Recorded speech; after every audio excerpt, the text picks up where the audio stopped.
जय हिंद everyone, welcome to Force Defence Academy. तो हमारे सीएपीएफ हिस्ट्री की जो सीरीज़ है उसको आगे बढ़ाते हुए आज की हमारी सेकंड क्लास होने वाली है, जिसमें हम लोग सीएपीएफ में आए हुए जो हिस्ट्री के क्वेश्चंस हैं वो डिस्कस करने वाले हैं।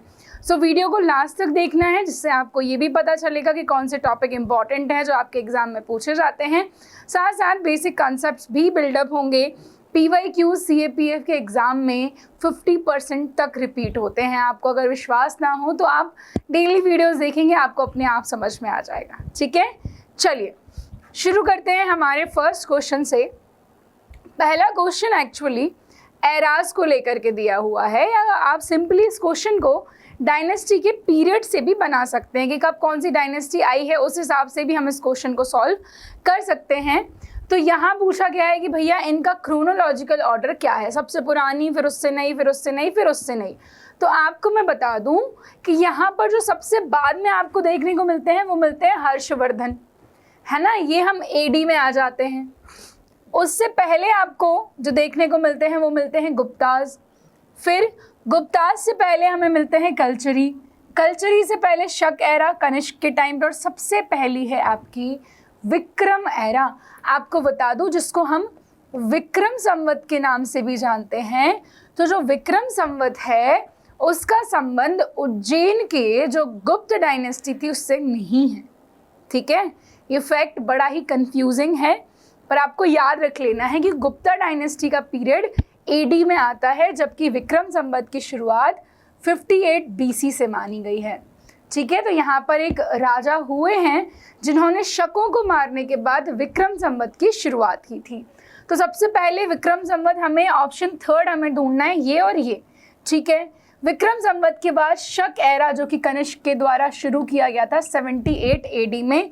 अभी भी ये और ए में बात फंसी हुई है भाई। ठीक है, फिर इसके बाद आते हैं कल्चरी। कल्चरी चेदी एरा भी इसको कहा जाता है। फिर है गुप्ता और फिर हर्षवर्धन। तो हमारा जो आंसर हो जाएगा वो हो जाएगा D।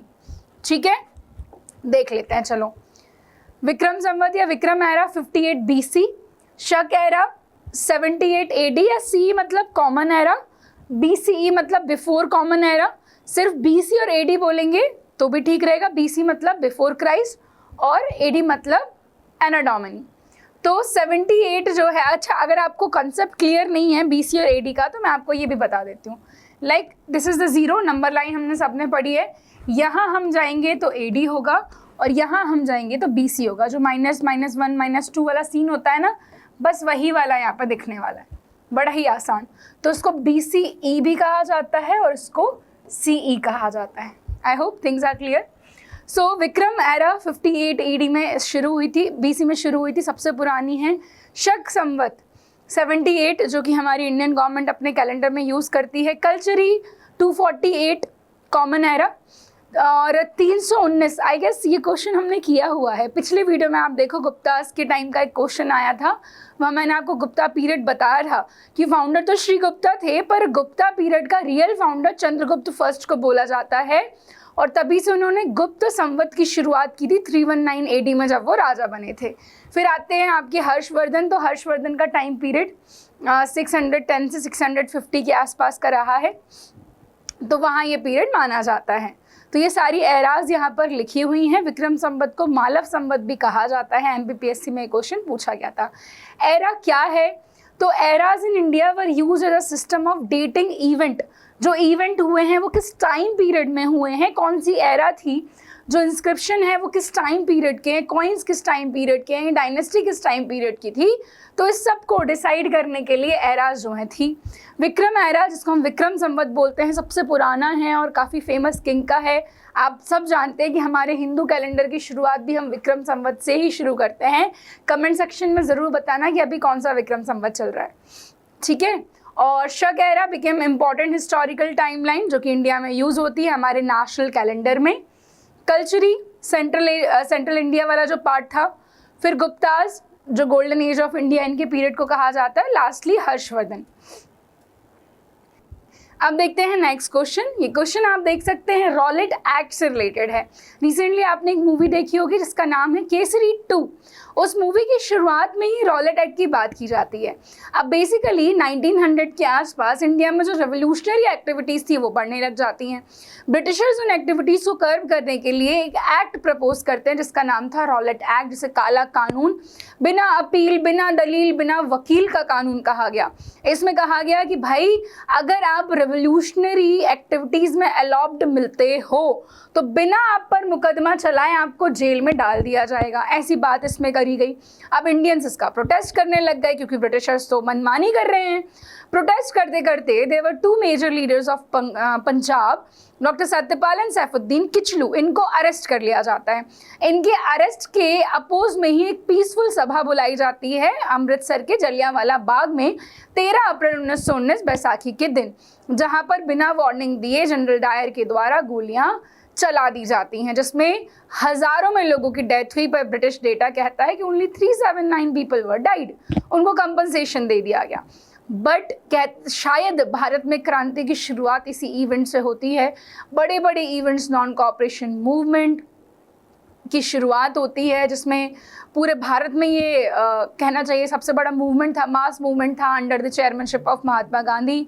फिर इसके बाद भारत की आज़ादी के लिए अलग अलग प्रयास किए गए, जिसमें जो फाइनल स्टेप था वो था क्विट इंडिया मूवमेंट, जिसके बाद 1947 में फाइनली ब्रिटिशर्स ने भारत को छोड़ दिया। सो रॉलेट एक्ट से रिलेटेड कौन सा स्टेटमेंट है उसे हमें यहाँ पढ़ना है। इस पर बेस्ड सिंपल सा क्वेश्चन है। It was passed by the imperial legislative council. Khilafat committee was formed to oppose the act. While Gandhiji was arrested, the local leaders were allowed to continue the protest. अब देखना खिलाफत committee क्या थी। तो जब इस time पे world war 1 का टाइम चल रहा है, तो वर्ल्ड वॉर 1 में इंग्लैंड जीत जाता है। तो टर्की में जो मुस्लिम रिलीजन के हेड की एक पोस्ट थी, जो वाज कैलिफ और आई कैन से खलीफा, उनको रिमूव कराने की बात की गई। तो उसके प्रोटेस्ट के लिए खिलाफत मूवमेंट इंडिया में शुरू हुआ। खिलाफत कमेटी बनाई गई जिसकी चेयरमैनशिप महात्मा गांधी ने भी की, और फिर महात्मा गांधी ने जलियांवाला बाग के बाद नॉन कॉपरेशन मूवमेंट की शुरुआत भी की। काफ़ी सारे इवेंट यहाँ पे हुए हैं। खैर ये अपने आप में बहुत ही बेसिक सा क्वेश्चन है। सो कौन कौन से स्टेटमेंट यहाँ पे सही मिलते हैं वो हमें देखना है। यहाँ पर 2 स्टेटमेंट करेक्ट होने वाले हैं। स्टेटमेंट 1 डेफिनेटली हमारा करेक्ट है। स्टेटमेंट 2 जैसा कि मैंने बोला खिलाफत कमेटी वॉज समथिंग डिफरेंट, तो it is incorrect. Third one is correct. तो यहाँ पर कौन कौन से स्टेटमेंट करेक्ट होने वाले हैं? 2 option 1 and 3, whereas third one is incorrect. अब ये क्या है इनको समझते हैं। देखो ऑप्शन 1 रॉलेट एक्ट, इसको एनार्कियल एंड रेवोल्यूशनरी क्राइम्स एक्ट का नाम दिया गया। मार्च 1919 में इंपीरियल लेजिस्लेटिव असेंबली ने इसको पास किया। It extended defence of India act 1915 allowing detention without trial, बिना मुकदमा चलाए जेल में डाल दिया जाएगा। जो सिविल लिबर्टीज़ हैं लोगों की, जो छूट लोगों को दी गई है, उसको कर्टेल कर दिया जाएगा। इंडियन इलेक्टेड मेंबर्स ने इसको अपोज किया, पर अल्टीमेटली जीत अंग्रेज़ों की हुई, इसे लागू कर दिया गया। वह जो खिलाफत मूवमेंट था या खिलाफत कमेटी जो थी वो 1919 में बनाई गई थी। मोहम्मद अली, शौकत अली, ये 2 ब्रदर्स थे, इनको अली ब्रदर्स कहा जाता है। मौलाना अबुल कलाम आज़ाद, हसरत मोहानी खिलाफत मूवमेंट को सपोर्ट करने के लिए, जो मैंने बताया वर्ल्ड वॉर 1 के बाद। फिर खिलाफत मूवमेंट एक सेपरेट इशू था। सो खिलाफत मूवमेंट जो था वो एक अलग इशू था। वेयर स्टेटमेंट थर्ड हमने जो देखा वो अगेन क्या हो जाता है, करेक्ट हो जाता है। रॉलेट एक्ट जैसे मैंने बताया मार्च 1919 में आया था, फिर नॉन कॉपरेशन मूवमेंट शुरू हुआ एंड फर्दर। चलिए आगे देखते हैं। Consider the following statement about Mahanavami Dibba, a massive platform. It is situated one of the highest point in the city of Vijayanagar and Virupaksha temple is located on it. Mahanavami डिब्बा एक platform है, तो उससे related कौन से स्टेटमेंट करेक्ट हैं? क्या ये हाईएस्ट पॉइंट था विजयनगर का, और क्या यहाँ पर जो वीरूपक्षा टेम्पल है जो कि विजयनगर का एक काफ़ी फेमस टेम्पल था वो लोकेटेड था? तो यहाँ पर मैं आपसे कहूँ कि ऑप्शन 1 तो करेक्ट हो जाता है, पर ऑप्शन 2 इज इनकरेक्ट। आइए जानते हैं इसके बारे में। विजयनगर 1336 में हरिहर और बुक्का नामक 2 भाइयों ने इसको स्टैब्लिश किया था। ठीक है। सो द महानवमी डिब्बा लार्ज रेस प्लेटफॉर्म था जो कि हाईएस्ट पॉइंट था विजयनगर सिटी का। आर्कियोलॉजिकल एविडेंसेस यहाँ से मिलते हैं, जो वुडन पेविलियन है ना, वुडन का पैलेस, और भी काफ़ी सारी चीज़ें यहाँ पर सेलिब्रेट की जाती। महानवमी का फेस्टिवल यहाँ मनाया जाता था, बट विरूपाक्षा टेम्पल यहाँ पर लोकेटेड नहीं है। इंस्टीट विरूपाक्षा टेम्पल जो है वो सेपरेट प्रोमिनेंट टेम्पल है जो हम्पी बाजार, जो कि कैपिटल हुआ करती थी विजयनगर की, वहाँ पर लोकेटेड मिलता है। ठीक है, महानवमी डिब्बा is a part of royal ceremony complex, not a temple itself. तो महानवमी डिब्बा क्या थी? एक जगह थी, एक कॉम्प्लेक्स था जहाँ पर अलग अलग फेस्टिवल्स या फिर सेरेमनीज कंडक्ट की जाती थी। वेयरएज जो विरूपाक्षा टेम्पल है वो हम्पी बाजार के पास में लोकेटेड था, वो सिंपली एक टेम्पल है। Now comment down below that who build the Virupaksha temple. ठीक है, चलिए, महानवमी डिब्बा मैंने आपको बता दिया है, विरूपाक्षा टेम्पल ओल्डेस्ट है और लॉर्ड शिव को ये डेडिकेटेड है। विजयनगर का जो रिलीजियस इम्पोर्टेंस है वो यहाँ पर देखने को मिल जाती है। ठीक है, Vijayanagar city UNESCO world heritage site, it is जो कि कैपिटल हुआ करती थी, या मैं कहूँ कि इतना बड़ा हिंदू स्टेट था ये सदर्न इंडिया में, और जो मोहम्मद बिन तुगलक के टाइम पर हरिहर और बुक्का ने क्या किया था? एस्टैब्लिश किया था। ठीक है, आगे आते हैं हम अगला सवाल। Which of the following statement about Bundela rebellion against Aurangzeb are correct. आप देखेंगे कि मुगल पीरियड में जो सबसे ज़्यादा रिबेलियंस हुए हैं वो औरंगजेब के टाइम पर ही हुए हैं। तो यहाँ पर एक रिबेलियन की बात कर रहे हैं हम, कौन सा रिबेलियन है? बुंदेला रिबेलियन है। पूछा है कौन कौन से स्टेटमेंट्स करेक्ट हैं। Shivaji advised Maharaja Chhatrasal to promote local rising against Aurangzeb. जो लोकल लीडर्स हैं वो क्या करना है? आपको राइज करना है या लड़ाई करनी है, किसके अगेंस्ट? औरंगजेब। छत्रसाल लेविड चौथ लाइक मराठास। तो छत्रपति शिवाजी महाराज ने चौथ और सरदेशमुखी दो तरीके के टैक्स लगाए थे। सरदेशमुखी तो जो एक नॉर्मल टैक्स था वो देना ही था, बट चौथ एक अलग से टैक्स लगाया गया था कि भैया आपके ऊपर अटैक नहीं करेंगे। ठीक है, जो लैंड थी वो मराठास की एंसेस्ट्रल लैंड है, पर उसको अभी वो किसके अंडर आ रही है? मुगल्स के अंडर आ रही है। तो इस तरीके से दो टैक्स जो हैं छत्रपति शिवाजी महाराज ने इंट्रोड्यूस किए और वही महाराजा छत्रसाल ने भी लगाए। 1705 में औरंगजेब ने डिसाइड किया कि भैया पीस बना लेते हैं, किसके साथ? Chhatrasal. And Chhatrasal was granted, क्या मनसब दे दिया गया महाराजा छत्रसाल ऑफ बुंदेला। कौन कौन से स्टेटमेंट करेक्ट हैं? तो आपका जो आंसर होगा इट विल बी डी। तीनों ही स्टेटमेंट्स यहाँ पे करेक्ट होने वाले हैं, 1, 2 एंड 3। ठीक है, स्टेटमेंट 1 1670 टाइम पीरियड याद रखेंगे। छत्रसाल बुंदेला शिवाजी महाराज से मिले, उन्होंने एडवाइस दी कि भाई ऐसा ऐसा करो। सेकेंड इज ऑल्सो करेक्ट, इन्होंने चौथ नाम का जो है टैक्स वो लगाया। And third is also correct कि इनको क्या किया गया? 4000 का मनसब औरंगजेब के द्वारा दे दिया गया। ठीक है, जो बुंदेला वाला बुंदेलखंड वाला पार्ट है यूपी एमपी का कुछ मिला हुआ एरिया था, वहाँ पे बुंदेलखंड की डायनेस्टी हमें देखने को मिल जाती है। तीनों ही स्टेटमेंट करेक्ट हो जाते हैं। Next question, consider the following statement about the Dutch trade in Mughal period. The Dutch transported silk goods from Bengal through Hooghly. Cloves and nutmegs were collected at Surat by the Dutch and exported to Europe. आपको पता ही होगा कि भैया बहुत सारी जो European powers थी वो इंडिया आई। किसके लिए इंडिया आई? ट्रेड के लिए इंडिया आई। और डचेस के बारे में कहा जाता है कि बाकी सारी जो यूरोपियन पावर्स ने इंडिया आकर के जो ट्रेड किया है वो स्पाइसेस का ट्रेड किया है, मसालों का ट्रेड किया है, पर जो डच थे उनने सबसे ज़्यादा ट्रेड किया है टेक्सटाइल का। कपड़ों को उन्होंने सबसे ज़्यादा महत्व दिया। ट्रेड जो है वो किसका किया गया? टेक्सटाइल का। तो इन्होंने सिल्क गुड्स को Bengal, the Dutch transported silk goods from Bengal through Hooghly. Cloves and nutmegs were collected at Surat, this is wrong. Statement 1 अकेला यहाँ पे करेक्ट होने वाला है। The Dutch East India Company entered the Hooghly 1932 और अपना ट्रेड जो है ट्रेड प्रेजेंस बंगाल में इन्होंने बढ़ाया। Initially setting in Hooghly, they soon move to Chinsurah near Hooghly which became their main settlement. Hooghly के बाद जो इनका मेन सेटलमेंट था वो कहाँ पर बना है? चिंसुरा में। बाय 1653 डचेस ने अपना जो कहना चाहिए ट्रेडिंग पार्ट था उसमें स्पाइसेस, शुगर, सिल्क, ओपियम और भी तरीके की चीज़ों को ऐड ऑन किया है, बट जो सबसे मेजर एक्सपोर्ट था वो किसका था? रॉ सिल्क का था। स्टेटमेंट 2 इनकरेक्ट है because well Surat was a vital port. किसके लिए वाइटल पोर्ट था? यूरोपियन ट्रेडर्स के लिए ही था। Including the Dutch, clove and nutmeg were not source from Surat. Surat से ये नहीं ले जाए जाते थे।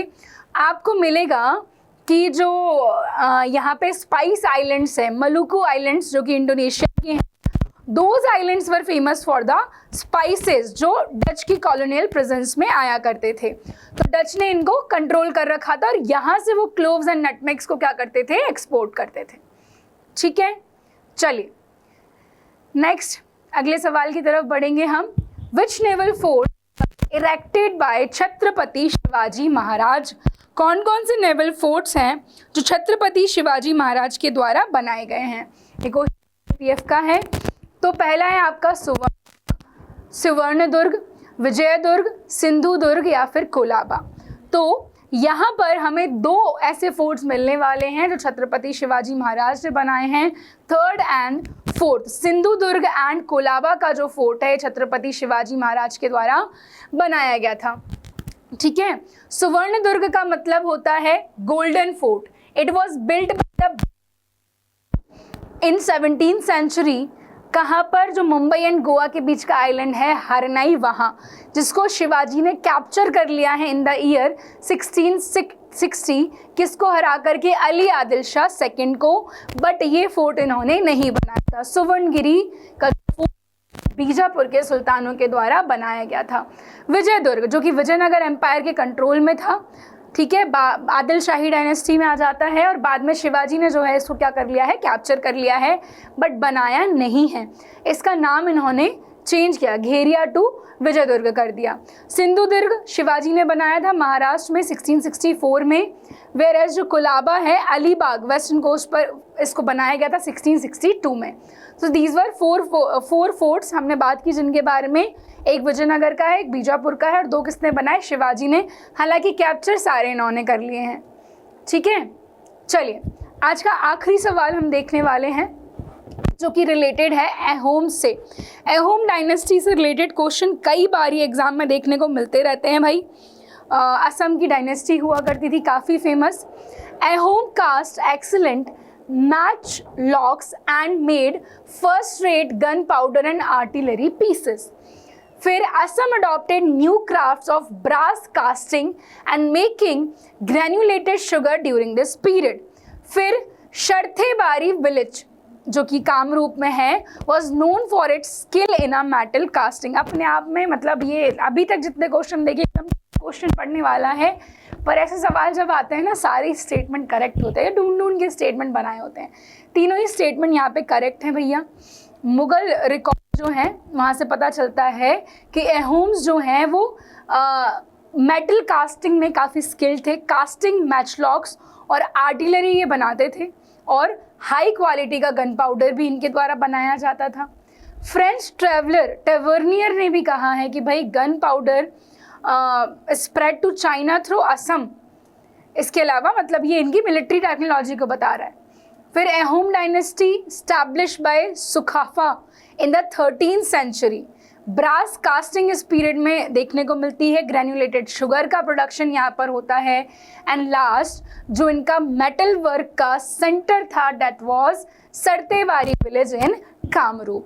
तो ये कुछ और इम्पॉर्टेंट क्वेश्चंस CAPF हिस्ट्री के थे जो हमने डिस्कस करे। इससे आपको आइडिया लग जाएगा कि एग्जाम में कैसे क्वेश्चंस आते हैं और अगर क्वेश्चन रिपीट होते हैं तो डेफिनेटली ये क्लास आपको हेल्प करने वाली है। हम लोग मिलेंगे नेक्स्ट क्लास में जो कि हमारी 3rd क्लास होगी। तब तक के लिए thank you, bye bye and जय हिंद एवरीवन।